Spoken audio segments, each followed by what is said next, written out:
Hola, bienvenida, bienvenido a Historias Migrantes, a la segunda temporada de este podcast que te hará soñar con vivir en otro país. Desde este espacio podrás escuchar de primera mano lo que se siente al marcharte de tu país y empezar una nueva vida. Cada semana intentaré resolver las dudas más comunes que surgen al emigrar y te contaré los mejores trucos que he ido aprendiendo durante estos 20 años como migrante, para que si estás pensando en dar el paso y cambiar de país y aventurarte a tu vida migrante, encuentres aquí toda la inspiración que necesitas. Mis invitados nos contarán su propia experiencia, sus éxitos y sus caídas, y nos hablarán de cómo se vive en el país al que ahora llaman casa, porque a la hora de emigrar no hay nada como escuchar las experiencias de alguien que ya ha pasado por lo mismo. Te invito a que te suscribas al podcast y así no te pierdas ningún episodio, y a que me contactes por Instagram o por mi web para contarme qué te parece y qué te gustaría escuchar. Te dejo con el episodio de hoy y espero que te guste tanto como me gustó a mí grabarlo.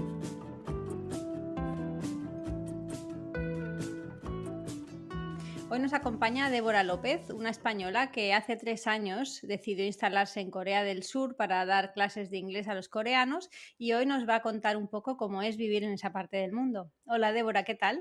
Hola, ¿qué tal? Muy bien, aquí estamos en Corea del Sur. Muy bien, muchas gracias por estar con nosotros hoy. Yo quería empezar esta entrevista preguntándote un poquito cómo era tu vida antes de empezar a emigrar y qué hacías en Barcelona y por qué decidiste elegir Corea para vivir. Bueno, pues yo creo que no decidí Corea, sino que fue un cúmulo de catastróficas, no desdichas, sino de oportunidades. Y bueno, Corea me eligió a mí, yo creo. Pues en Barcelona yo trabajaba de profesora de español en academias, y como la situación laboral pues es un poco complicada en Barcelona, pues trabajaba siempre de part-time job, ¿no? No tenía contratos, llegué a tener hasta 5 trabajos al mismo tiempo para conseguir un sueldo de 800 euros, y bueno, pues era complicado. Entonces, bueno, yo estudié filología hispánica, y cuando estaba haciendo la carrera estuve pues unos 8 meses viviendo en Edimburgo, y ahí me empezó a picar el gusanillo de vivir en el extranjero. Pero me di cuenta de que la mayoría de españoles que estaban en Edimburgo pues lo pasaban mal porque tenían trabajos bastante precarios y eran como la mano de obra barata de Escocia, ¿no? Y yo pensaba, bueno, pues si me quiero ir a otro país tendré que hacer algo, encontrar algún método para no tener que, bueno, hacer algo que no me gusta o no me apetece, ¿no? Uh-huh. Luego también en la carrera pues me fui de intercambio a Perú, y allí estuve estudiando un año, estuve haciendo lingüística, y la verdad es que me gustó mucho la experiencia y me planteé realmente si quedarme o no. Uno de mis profesores me dio la oportunidad de hacer un máster allí, pero bueno, lo típico, ¿no? De la familia de, no, pero vente, que Perú es muy peligroso, que Latinoamérica es muy peligroso, no sé qué. Bueno, yo nunca tuve ningún problema en Latinoamérica, la verdad, tengo que decir. Pero bueno, decidí volver a España, acabar mi máster, y allí pues decidí hacer el máster de enseñanza del español como lengua extranjera para poderme ir a otro país a trabajar. Uh-huh. Y entonces eso, durante los 2 años del máster pues estaba haciendo trabajos de part-time job en diferentes academias, y en ese momento yo salía con un chico japonés en Barcelona y entonces el objetivo era ir a Japón. Pero por cosas, no sé, yo imagino que mi currículum en aquel momento no era lo que piden en Japón, que tienen otras exigencias, y cuando yo empecé a echar currículums en Japón pues no me llamaba nadie. Y pensé, bueno, pues ¿cuál es el país que está más cerca a Japón? Claro. Corea. Y en ese momento, además en el máster tenía bastantes compañeros que eran de Corea o de Asia, ¿no? Entonces aquello pues me daban información de cómo era y me empezó a llamar la atención. Entonces envié un currículum a una academia en Seúl y al día siguiente me llamaron. Qué bueno. Y entonces yo dije, bueno, pues tendré que intentarlo. Mi novio en ese momento, mi exnovio en ese momento estaba en Japón, y pues decidimos bueno, que iría a Seúl, que estaría un tiempo, luego intentaría irme otra vez a Cruzar, claro. Japón, ¿no? Uh-huh. Y vernos entre medias, pero ya sabes que estas cosas, bueno, la distancia enfría las cosas. Es más difícil, Y claro. yo llegué a Seúl y a mí me pareció todo genial.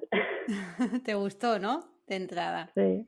Y te iba a decir, esta empresa que te contrató te gestionó todo a nivel visas, contratos, te ayudó a conseguirle el papeleo. Sí, Sí, pero tengo que decir que trabajar en una academia en Corea, primero es muy difícil porque hay muy pocas. De hecho, la academia esta donde yo empecé cerró. Ujú. Y segundo, que las academias te tramitan el visado, pero lo hacen todo ilegalmente. Ilegalmente. Sí, es decir, por ejemplo, el gobierno coreano, si tú eres extranjero, obliga a la empresa que te contrata a pagarte pues los impuestos, Ujú. pues sanidad, formación al trabajador, ese tipo de cosas, pero esta academia no lo hacía, falsificaba documentos. Y además el sueldo mínimo en Corea del Sur es unos 1.600 euros, si no estoy equivocada. Entonces en mi contrato ponía que yo cobraría 1.600 euros, pero eso no era verdad, Ah, porque te pagaban en función de las horas que trabajabas. Y claro, yo no trabajaba 8 horas diarias, nadie trabaja en una academia 8 horas diarias. claro, Entonces, de lo que me prometieron a la realidad, ¿no? Sí.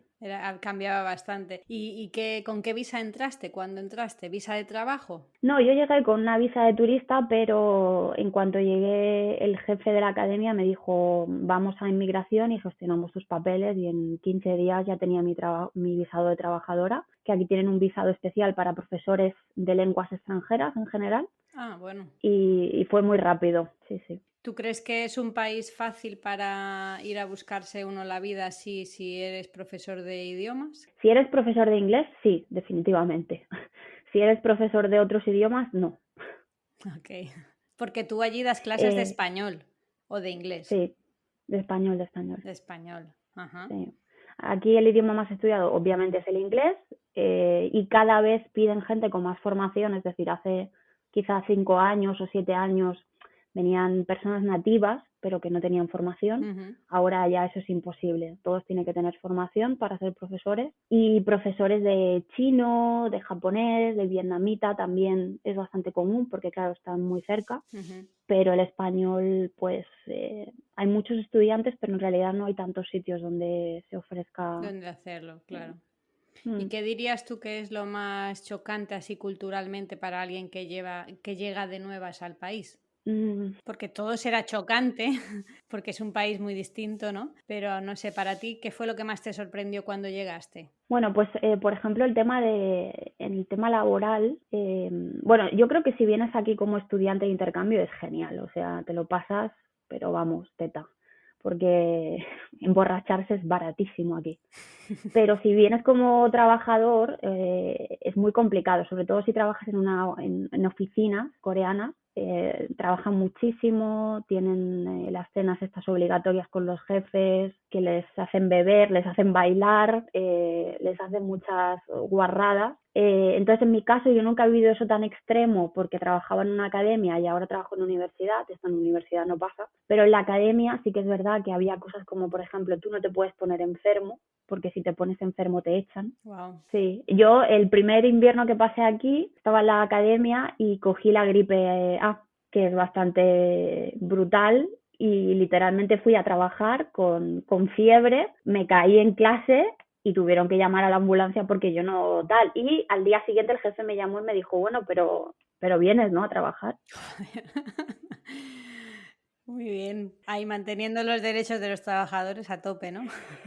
Es un clima de trabajo bastante duro, pero si tienes la suerte, por ejemplo, de trabajar en una empresa internacional con sede en Seúl, por ejemplo, entonces ahí cambia la cosa. Ujú. Si tú tienes un jefe coreano, mal. Ahora, si trabajas en un ambiente laboral internacional, pues ya las reglas del juego son diferentes, ¿no? Pero en general es complicado, yo creo que para un español quizá adaptarse a tanta jerarquía que hay aquí a nivel laboral. Hay mucha jerarquía. Es un poco entonces como en Japón, ¿no? En ese Sí, sentido, sí, sí. que Sí, sí, yo creo que sí es. normalmente la jerarquía se respeta bastante y además va un poco como por experiencia y edad. No hay jefes jóvenes, digamos, en Japón. Me imagino que en Corea es un poco parecido, ¿no? Sí, sí, sí, es bastante similar. Por eso es bastante complicado. Yo, mis amigas que españolas o hispanohablantes que viven aquí y trabajan en oficinas lo pasan realmente mal porque el extranjero siempre será extranjero a pesar de que hable súper bien coreano. Nunca le van a dar ciertos puestos de responsabilidad, aunque lleve 5 años en la empresa, aunque hable nativo coreano, porque no les encaja con la escala de jerarquía que ellos tienen. Claro. ¿Tú a día de hoy ya hablas coreano? No, nada, casi nada. Nada, ok. Pero lo has intentado, o sea, ¿estás intentándolo o directamente se puede sobrevivir con el inglés? Yo creo que en general se puede sobrevivir con el inglés, también depende de dónde te muevas. Ahora yo trabajo en la universidad, es un departamento de español, los profesores, las asistentas, todos trabajan en español, entonces es como que me ayuda a estar cómoda. Pero si te sales de eso, pues los hospitales, la policía siempre ponen a alguien que te traduzca y lo hacen de manera gratuita. Y, por ejemplo, en el tema de inmigración, impuestos, consultoría, incluso tienen consultoría de abogados gratuita, y lo tienen en español. Ah, sí, wow. O sea, si yo, por ejemplo, voy a renovar mi visado, me atienden en español si pido cita previa. O si tengo algún problema legal o lo que sea, me ponen a un traductor en español gratuito. O sea Wow, que qué increíble. O sea, que el español está bastante presente en Corea, no tenía ni idea. por lo menos a nivel oficial se preocupan de que la información llegue en todos los idiomas. Ahora con el tema del COVID, constantemente en la página oficial de inmigración, en Facebook, en otras redes sociales, ponían la información en muchísimos Muchos idiomas para que idiomas, los claro. extranjeros... Qué bueno, porque hay una gran comunidad de expats, ¿no? Eso te iba a preguntar ahora. ¿Tú te mueves más con expatriados o has conseguido hacer amigos locales? ¿Cómo es la relación entre los locales y los extranjeros? Bueno, yo diría que la mayoría de coreanos, no quiero generalizar, pero una gran mayoría se acerca al extranjero para practicar el inglés. Aunque yo no soy nativa del inglés, ¿no? Pero tienen ese chip de que si eres extranjero, pues hablas inglés. Y muchas veces se acercan para practicar un idioma que no es el tuyo, pero bueno. Hmm. Y luego están pues muchos extranjeros que sí se acercan a coreanos para practicar el coreano y eso pues es así también. En mi caso en concreto yo sí me muevo más con extranjeros aquí en Corea, tanto españoles como hispanohablantes en general, como de otros países de Europa, Estados Unidos. Pero sí también tengo un grupo de amigos importante que son coreanos que hablan inglés. Ajá, buenísimo. Por ejemplo, nos dices que has cambiado de trabajo, ¿no? Ahora estás en un puesto como más estable en la universidad.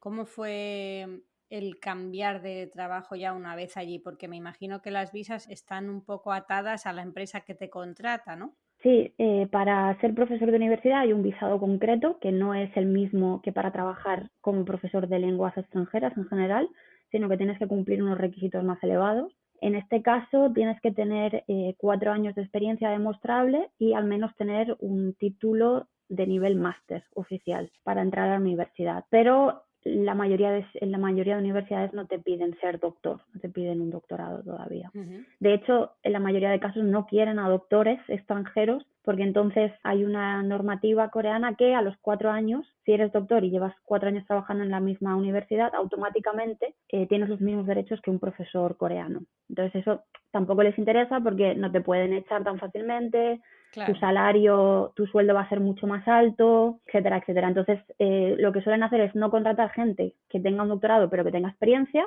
o a los 4 años te echan a la calle. Te echan, claro. Y a nivel de calidad de vida, ahora que hablabas un poco de los sueldos y de lo que te ofrecían en la academia cuando llegaste, ¿cómo es el nivel de vida allí? ¿Cuánto cuesta una casa? ¿Cuánto se cobra normalmente? Hablamos de alguien extranjero que va allí a trabajar. Bueno, pues yo diría que es similar al estilo de vida que puedes tener en Barcelona, por ejemplo.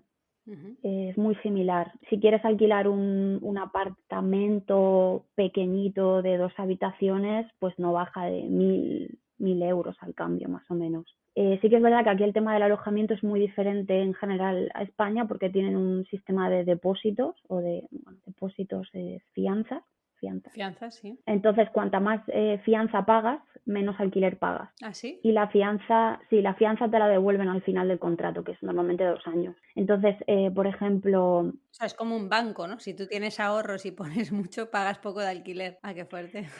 claro, eso iba muy bien hace 30 años cuando el país acababa de salir de una guerra y entonces necesitaban gente que pudiera invertir y que pudieran mover el dinero. Ahora esto se está convirtiendo en un problema porque la gente que construyó un edificio hace 20 años ahora puede construir 4 más. Mm. Claro, en ese momento fue muy bien para que la economía mejorara, ahora se está convirtiendo en un problema social bastante importante porque si tú no puedes ahorrar dinero, ¿cómo pagas una fianza? Claro. Si no pagas una fianza tienes que pagar una burrada en alquiler y entonces es como un ciclo, ¿no? Pero básicamente, por ejemplo, la fianza la más pequeña es unos 10.000 euros por una habitación un estudio De fianza. de fianza. Wow.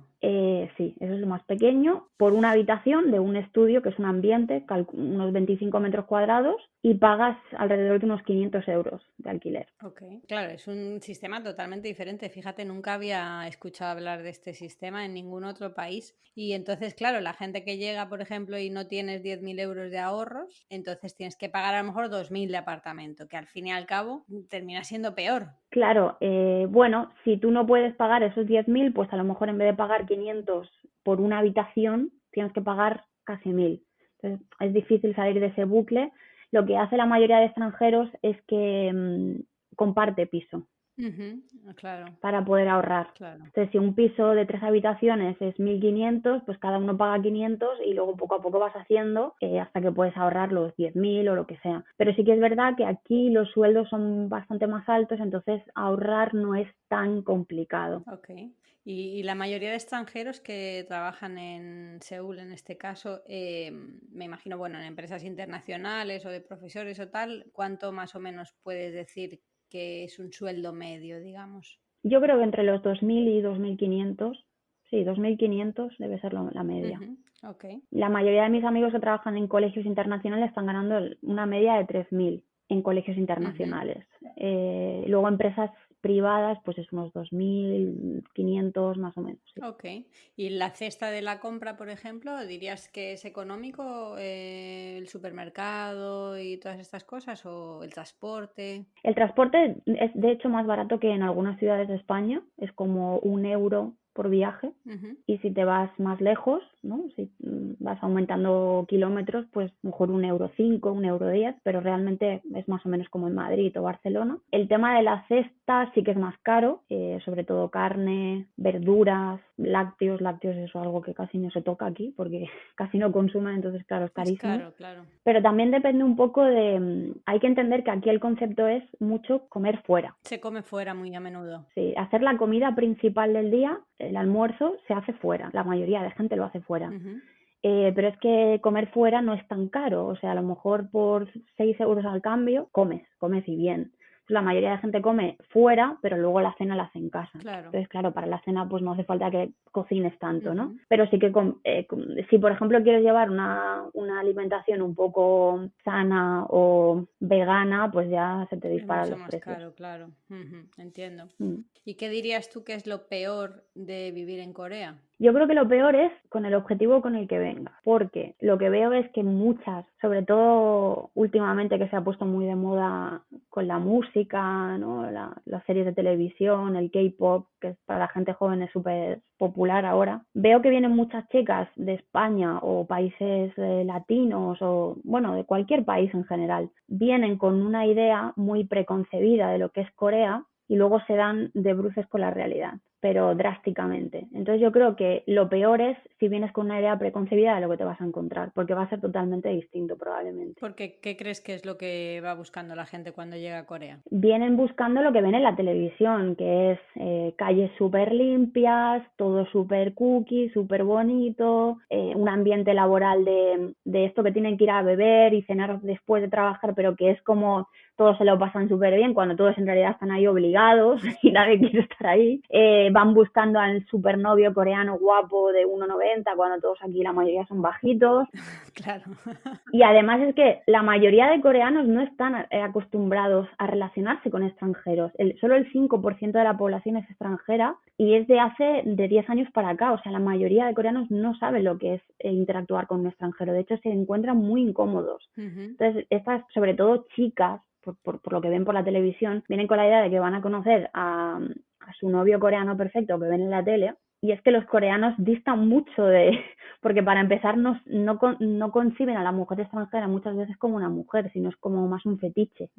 Eso te iba a preguntar, ¿cómo es la sociedad coreana? O sea, ¿cómo les ves tú? Porque yo lo tengo asociado un poco parecido a Japón, pero no sé si son tan cerrados y cuadriculados como en Japón. Pues de hecho no son tan cerrados como los japoneses. Muchas veces los llaman los latinos de Asia. ¿Ah, sí? Porque realmente Sí, son mucho de quedar con amigos, para beber, y no solo para beber, para hacer un picnic en frente del río, se hacen muchas actividades juntos y no creo que sean especialmente solitarios ni cerrados, no, no, no. Lo que sí que son más cerrados con el extranjero, pero porque no han tenido todavía un contacto. Trato, Yo claro. creo que esto en unos años irá cambiando, pero en general son muy abiertos, sí, yo creo que sí. O sea, no hay muchas parejas mixtas, digamos, todavía de momento, entre coreanos y extranjeros. No, todavía no. Entre la gente joven sí que va cambiando la cosa. Hay cada vez más parejas internacionales, pero gente joven, de menos de 30 años.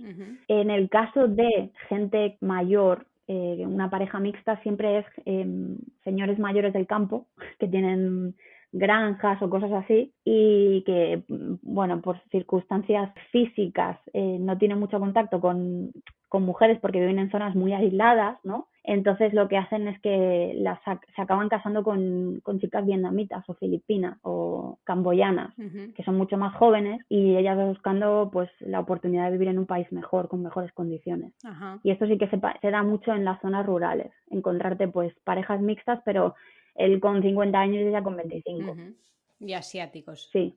¿Qué dirías tú que es lo que te sigue sorprendiendo a día de hoy de Corea? Bueno, me sigue sorprendiendo que yo siempre me vea como una extranjera. O sea, no soy capaz de meter la cabeza en la cultura. Y ya no es un tema del idioma, es cualquier persona de otro país que vive aquí y habla perfecto coreano y lleva 10 años aquí y lo que sea, a cualquier extranjero le preguntas y siempre te va a decir que no se siente de aquí. O sea, es difícil integrarse, ¿no? Realmente conectar.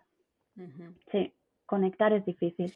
¿Hay algo de las costumbres coreanas que has adoptado y has hecho tuya y ahora mismo ya está en tus rutinas? Pues sí, sobre todo la alimentación, porque, bueno, aparte de lo que no consumo ya, porque es difícil conseguirlo, el comer arroz todos los días, que eso es algo que jamás en la vida hubiera pensado, y sí, por ejemplo, de comer mucho más temprano, comer a las 11:30, a las 12, y cenar a las 6 de la tarde, ¿no? El horario, pues esto ya lo he cambiado. Y beber mucho más. Sí. Bebo mucho más. O sea, se bebe bastante en Corea, ¿no? Por lo que me estás diciendo todo el rato. Mucho. Sí, sí. Aquí además tienen como rituales para beber, que no es un ritual rollo religioso raro, sino que la gente joven se inventa muchas canciones y muchas como chorraditas bailando para beber o te animan a beber cantando, cosas así, y es como, bueno, es una forma de socializar. Ok. ¿Y qué me dirías que es para ti lo mejor de vivir en Corea? Para mí, en mi caso concreto, es las posibilidades que se me han abierto. Cosas que yo en la vida hubiera podido hacer en España, ni trabajando mucho, ni teniendo los mejores contactos. Sobre todo, pues eso, laboralmente yo siento que he avanzado 10 años en mi carrera, solo por el hecho de salir de tu zona de confort y mudarte a otro país totalmente diferente, que no tiene personas tan cualificadas en este ámbito de la enseñanza, y entonces pues eso me ha permitido pues avanzar. Yo a día de hoy pues estaría todavía pues en una academia de Barcelona cobrando en negro, ¿no? Entonces esto me ha mejorado mucho, y también la posibilidad de hacer, por ejemplo, participar en un evento cultural con la Embajada de España, ¿no? No sé, bueno, yo no soy yo soy un poco republicana, pero conocer al rey de España, no sé, este tipo de cosas, cuando hacen eventos, pues la comunidad de españoles pues hace piña un poco, ¿no? Y te da la opción de hacer cosas que nunca hubieras podido hacer en España, como eso, participar en un evento cultural con la Embajada de España, con el embajador, con el cónsul, que son gente que para mí es de un estrato superior, ¿no? Y de repente te ves ahí, pues hablando y formando parte del proyecto, y esto pues yo que... Claro, que nadie te lo hubiera dicho cuando estabas empezando aquel máster en España, que ibas a terminar así, ¿no? O sea, es un país que te da oportunidades de crecer. Exacto. Sí, sí, y sobre todo, pues muchas oportunidades. O sea, si eres una persona que te espabilas un poco, pues he hecho 1000 cosas. Le he puesto voz a dibujos animados. ¿Ah, sí? hechos en Corea, pero con la voz en español, para el mercado latino, hispanohablante, ¿no? Qué bueno. Sí, corrección de libros, pues esto, eventos culturales, todos, ¿no? 1000 y unos, desde cine, música, teatro. Este tipo de cosas que en España pues no llegas, ¿no? No puedes hacer todo, no te puedes meter en todas las cosas porque hay muchos especialistas, pues aquí no hay nadie, pues te llaman a ti, Claro, haces lo que buenamente puedas y qué bueno. sí, es curioso. Sí, claro. ¿Y tú crees que a ti personalmente el hecho de haber vivido en varios países, como fue en Perú y en Inglaterra y ahora en Corea, te ha cambiado la manera en que ves el mundo? ¿Te ha cambiado como persona vivir fuera? Totalmente. Es que es imposible que no te cambie, ¿no? Si no te cambia es que algo va mal, yo creo. Además son culturas totalmente diferentes, ¿no? Es que te tienen que aportar cosas. También te sirve para valorar mucho lo que a lo mejor dejaste atrás y en ese momento no valorabas, pero ahora en comparación pues lo recuerdas más, ¿no? Sí, me ha cambiado mucho y pues eso, encontrarte en muchas situaciones que no son habituales, que te tienes que enfrentar sí o sí, porque si no, no Te sobrevives, queda otra, claro. pues te tienes que poner en modo guerrera y venga, para adelante. Y este para adelante pues te hace ser más fuerte, aprender más cosas y pues yo creo que es el mejor, ¿no? Porque si no, para eso me quedo en mi casa. Claro. ¿Y qué le dirías a alguien que está en ese punto, que quiere emigrar pero no lo sabe, no está convencido, le da un poco de miedo? ¿Qué le recomendarías? Bueno, pues esto es una conversación que yo tengo con muchas amigas mías habitualmente. Yo también, Así por que eso hago esta pregunta siempre, porque es algo que se da a menudo, ¿no? yo creo que evidentemente depende un poco del contexto familiar, ¿no? Hay personas que pues que no pueden por ciertos problemas familiares o que sienten que no tienen el respaldo, ¿no? Yo creo que lanzarte lo único que te puede causar es que luego tengas que volver al sitio de donde volvías. Poco más, porque si pierdes dinero, bueno, pues el dinero es dinero, ¿no? Pero lo que has aprendido en el proceso, eso no te lo quita nadie. Y como mucho vas a tener que volver a casa de la mamá o a casa de la abuela diciendo rescátame porque he metido la pata, pero igual vas a aprender tú como persona. Claro. Yo creo que lo que tienes que hacer es saber para qué vas un poco, dejarte de prejuicios y no idealizar nada antes de llegar a un sitio. Y si tienes algo que quieres hacer concreto, fórmate un poco antes de llegar al sitio, porque no es tan fácil que te den visados en cualquier parte. Entonces, si tú quieres dedicarte a algo, pues fórmate, porque probablemente en Asia no vas a conseguir un visado, si en el caso de Asia, no vas a conseguir un visado si no vas con algo ya en mano. Claro. Pero aparte del tema visados, hay muchas formas de vivir en un país extranjero, estudiando también, intercambios. En el caso de Corea, tú, por ejemplo, dirías que, imagínate que alguien dice, pues yo es que me atrae mucho la cultura coreana, quiero irme ahí, pero bueno, no tengo todavía ningún enganche de un trabajo. ¿Qué le dirías o qué recomendarías a alguien que se quiere ir para allá sin trabajo? ¿Es un sitio en el que vas a poder conseguir algo fácilmente estando en el país o prácticamente imposible? Si vas sin trabajo, te recomendaría que estudies algo del idioma, porque si sabes un mínimo, sí que podrás conseguir un trabajillo de camarera o algún trabajo podrás conseguir. Pero aquí en general son bastante cuidadosos con el tema del visado. La mano de obra barata en general la tienen ya en Asia, en países del sudeste asiático.